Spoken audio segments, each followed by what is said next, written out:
ICE is rounding up immigrants and terrorizing communities across America. They're breaking up families and even targeting activists who speak out against these policies.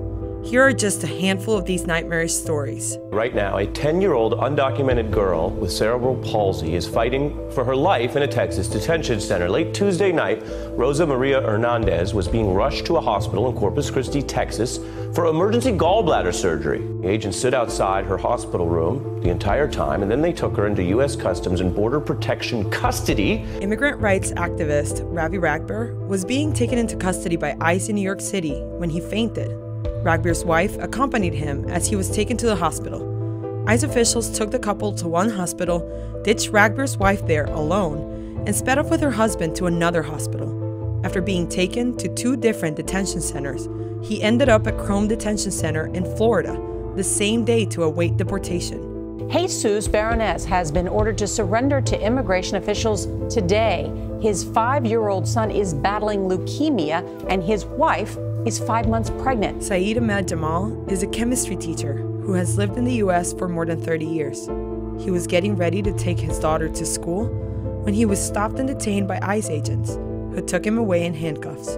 When I spoke to my dad yesterday, he was very uncertain of the future, and he wanted to know what would become of us.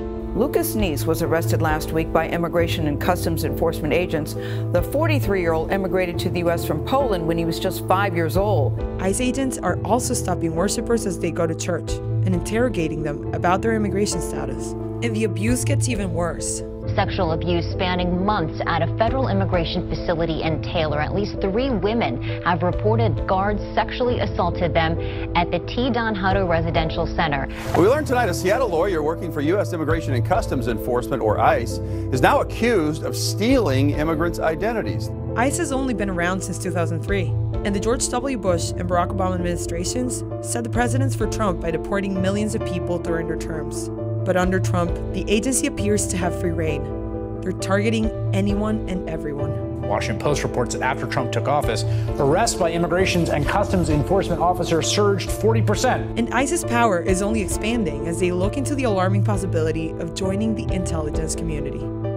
Right-wing media, especially Fox News, treat ICE's actions as normal, just, and even worthy of praise. I always try to defend the men and women of ICE because they're so often unfairly vilified and demonized in the mainstream media. They're made out to be some sort of stormtrooper force. They want to compare this to Gestapo? Are you kidding me? These people are just doing their job. The ICE director even goes on Fox News to tout these crackdowns. If you think ICE is going away, we're not. As a matter of fact, we're in the process now. I'm going to significantly increase our enforcement presence in California. So it's not a coincidence that Trump even invited an ICE agent to a State of the Union address and called him brave. So I just want to congratulate you, CJ. You're a brave guy. Thank you very much. What ICE is doing across the country is nothing short of dehumanizing. That's the reality. I'd heard that things like this was going around, like, America, but I didn't really think it would happen to us.